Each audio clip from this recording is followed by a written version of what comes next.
તો વાત કરીએ સુરતની તો સુરતના કાપોદ્રામાં એક સીએએ બીજા સીએ પર છેતરપિંડી કરી છે।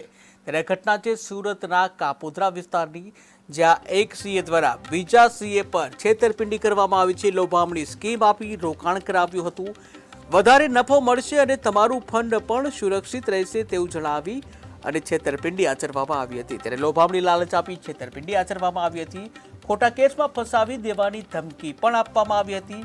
ત્યારે બોગસ વેબસાઇટ બનાવી ખોટી માહિતી આપતો જ્યાં સીએ દ્વારા રૂપિયા 1.55 કરોડની છેતરપિંડી કરવામાં આવી છે।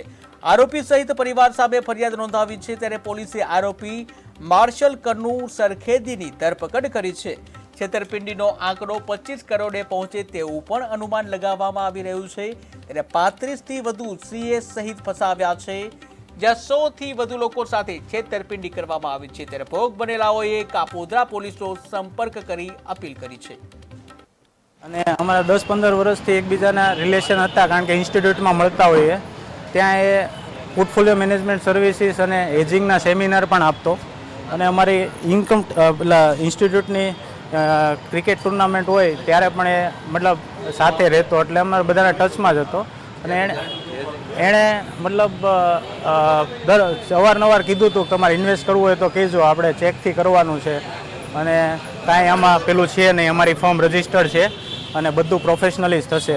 તો અમે ધીરે ધીરે 2020થી પૈસા આપ્યા હતા, 10 લાખ 20 લાખ અમારા રિલેટિવોએ આપ્યા હતા અને બધા પૈસા થઈને મારા તો ફેમિલી સાથેના બધા રિલેટિવના થઈને 1,13,00,000 રૂપિયા છે। અને એની સિસ્ટમ જે હતી એણે ઓનલાઈન બનાવી હતી, જેવી રીતે મ્યુચ્યુઅલ ફંડમાં આપણે સિસ્ટમ ખોલીએ તો એને એવી દેખાડે એવી રીતના એની સિસ્ટમમાં હતી।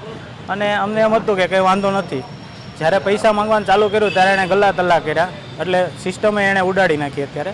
અને એના વિડીયોને બધા મેં સાહેબને આપ્યા છે સિસ્ટમના બધા, અને એની ફોટોકોપી પણ આપી છે।